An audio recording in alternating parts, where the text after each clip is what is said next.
It's DMT, and this guy makes it, and they put it into a pump, and it's like an anesthesia pump that you'd have in like an operating room. And essentially, they can adjust your like milliliters per hour dose like they would use for anesthesia.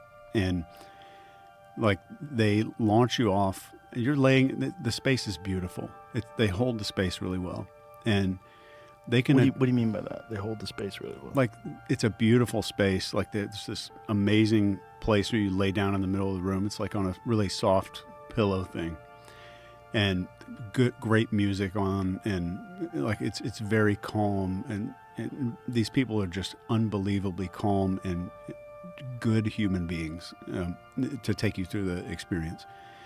And the cool thing about this pump is that you can adjust your altitude. So like you could be in the middle of this and say, I need to go up more. I want to come down. If you need to take a pee break, they'll like pull you down. You kind of go onto the runway and then you go pee and you come back and you launch right back up as high as you want to go, as fast as you want to go. So it's 5.5 hours. And I did one pee break, but it's DMT. Like the highest you can feel on DMT, like the most you can see on DMT, but it's 5.5 hours of that. And the next time I go back, we're going to mix Alzheimer's drugs with this. Why? To see how much I can bring back, to see if it improves like the retrieval. Like, cause like when you're in the DMT space, you're like, I have access to all this stuff. Like, oh my God, I wish I could bring this back. I want to bring this back so bad. And it seems like we're protected from bringing it back. It does. It does. Like a dream. Yeah. There's real similar comparisons to the dream state. And yeah. The dream state is very strange. So I've had like profound dreams or really bizarre dreams. And when I wake up, they're so crystal clear. And I go to take a pee, I have a cup of coffee. Yeah. I can't remember them anymore. Yeah. I barely can grip them. They just slide through your fingers. It's like there is a protective layer there. It seems like it has to be, because if there was anything that you experienced in the regular conscious state that was that profound, you would remember it forever. Yeah. Just think of a great thing. Just UFC fight this weekend. I remember everything. Oh my God, it's so like drilled into my brain. And that is like nothing compared to a DMT experience. Yeah. And it just seems like I've never met someone who's done DMT that would just call, oh, yeah, it's a psychedelic. It's a hallucination. I've never met anybody that's actually done it and then we'll just go back and say, I hallucinated something. There's a few people that say that. I've read this one piece by this guy. I forget his discipline. I forget what, but serious academic, and his position after, I think he did like 100 DMT trips. And his position was that this is all being concocted by your visual cortex and your brain and your imagination. That was his position. But I mean, why wouldn't you go to Walmart on a DMT trip then? Well, or Target? I don't think that's what. I just think, because it's very disorienting, and you really should sit still. But I think that there's contrarians. No, I mean, there. like in the DMT space, why don't you just see a Target or a 7-Eleven or something? Oh, right. I see what you're saying. Something that your imagination could concoct, like a dream. Like in a dream, you might be at Target. Yeah, and you had on Andrew Gallimore. Yes, I did. And he talked about this world-making part of our brain. Yes. And, man, that really hooked me in. And during this 6-hour journey, experience, whatever you want to call it, at the end of, it's DMT. Like it's just reality's gone. Like everything. Oh yeah, you see all the stuff that you think is real. Goodbye. It's like everything's gone. And at the end of this, I on camera, I asked if I was dead 39 times. I wasn't concerned what the answer was. I just was like, am I dead? And coming toward the end of this experience, I was bawling. I was crying. And it just felt like I had to wrap myself in some kind of ego in order to just return back here. To come back, there's no way for me to come back and not have some little ego thing, and it made me so sad coming back that I just didn't want to come back at all. You know what I'm talking about? It's like Avatar depression times a million. Yeah, it really is. For people who don't know what I'm talking about, when the movie Avatar came out, it was so wonderful.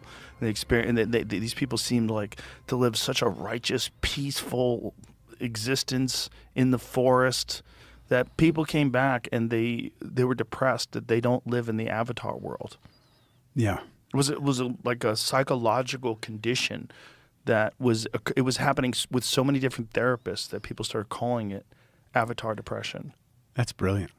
And it's got a name. Like in the 90s, there was the Truman Show syndrome. Right. People got into that. But I mean, how badass is your fucking movie? And it creates a psychological condition in people that wish that reality was like your movie. Yeah, I love that. It did feel like that. Times 10,000, a million or yeah. whatever it is. Yeah. And one of the things that I didn't know happened was my wife was with me, Michelle.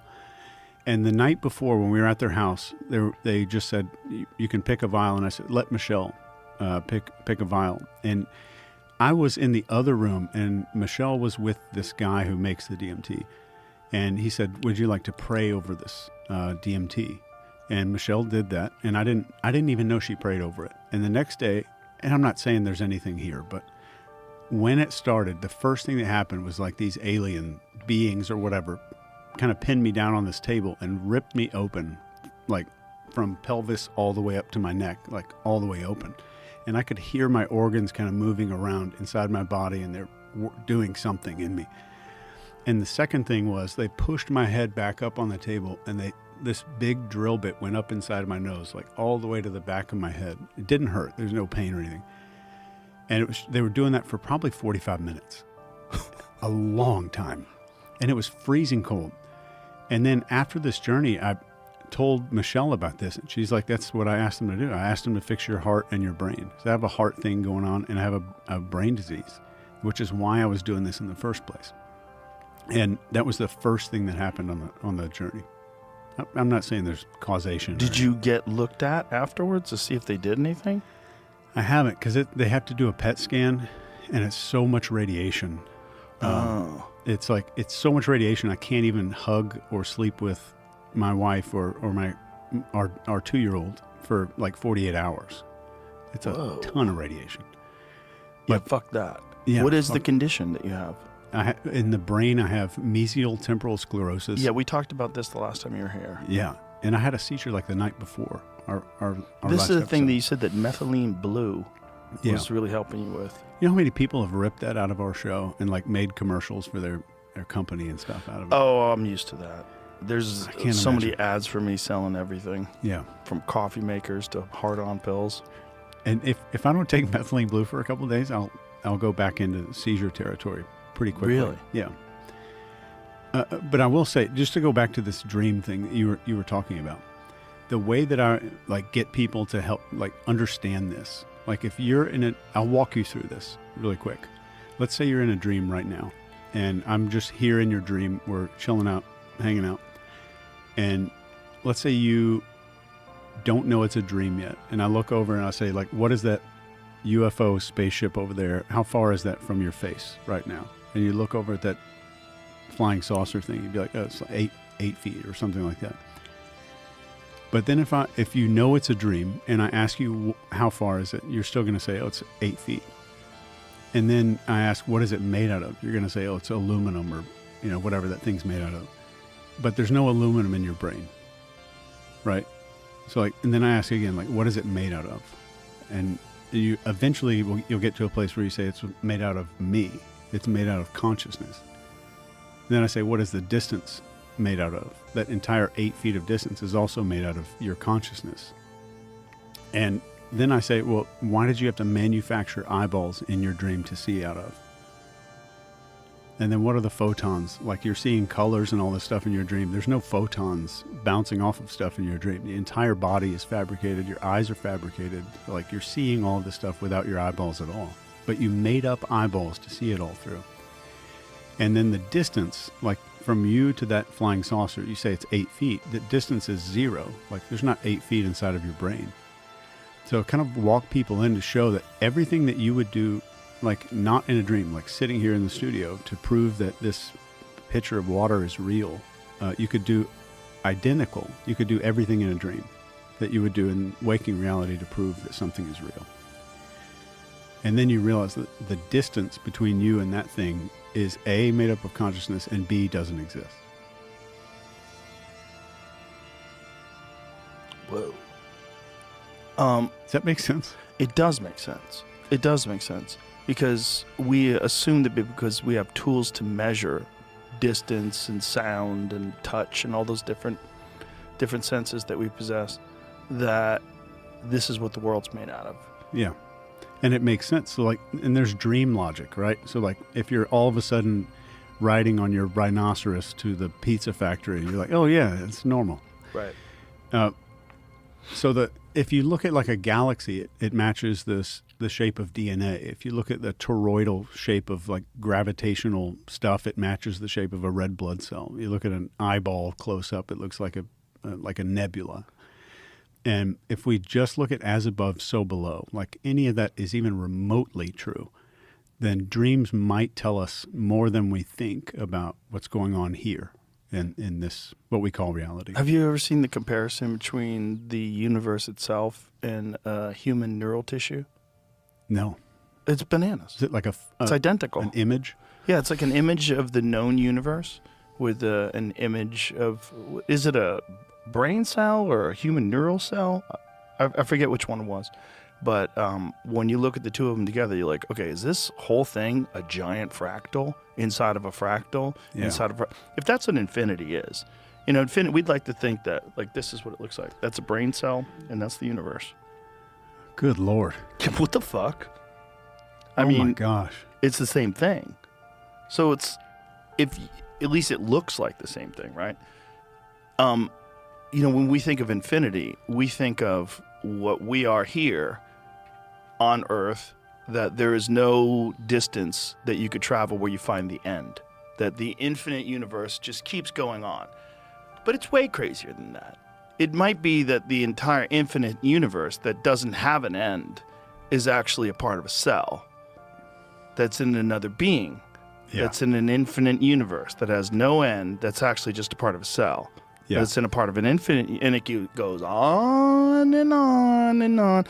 Yeah. And we have some evidence that that might be the case just in the weirdness of these supermassive black holes that are in the center of every galaxy. So these supermassive we had Michelle Thaler on the podcast the other day, fascinating woman. She's an astrophysicist and just discussing all the strangeness of the universe. The more that we experience it, the deeper they look, the crazier it is. It's like the further the James Webb Telescope goes out, the more shit that they find. They're like, what is that? How is that there? This is not supposed to be there. They think that there's a real possibility that inside every black hole is a completely new universe. Yeah. That it's some sort of a passageway. So if there's hundreds of billions of galaxies just in the known universe, and every one of those galaxies has a supermassive black hole inside of it, in the center of it, you go through that and you are in hundreds of billions of new galaxies, all with black holes. And then you go into those fucking universes and you find creatures with brains, and you get to their brain and their brain looks like a universe. And if you get closer and closer and closer, you might see hundreds of billions of galaxies, each with black holes inside their fucking brain cells. Yes. That was well said. That needs to be a short. But it's infinite. So Yes. There's no end to that process. It's not like there's us and then we are a part of a brain cell of a creature. No, we're a part of a brain cell that's a part of a creature, that's a part of a universe, that's a part of a brain cell, that's a creature, that's a part of a universe. And that's what real infinity is. There is no end. Yeah, I agree with that. And we need less certainty about this shit. There's so many people who are like, I have this figured out. What you said about coming back from the DMT trip, about how your ego tries to kind of reclaim reality for you, I think that is a genuine problem with human beings today, in which they cling to ideologies, to political parties, to Yeah. ethics, morals, religion, whatever it is that they connect themselves to inseparably. And I think part of that is just being afraid of the vastness of what this experience really is. And the way to shield yourself from it is to pretend to be sure. That's it. Yeah, it just gives me a little blanket of, I've got this figured out. I know what's happening. Yeah, little security blanket. Yeah. Oh. And it's we need less certainty in the world. Yeah. We need more people to say, as far as we know, before they say some shit. Yeah. That sounds sciencey. As far as we know. Why can't we just put that phrase in front of more things? And if you're doing DMT, or if anyone does DMT, maybe it's a hallucination.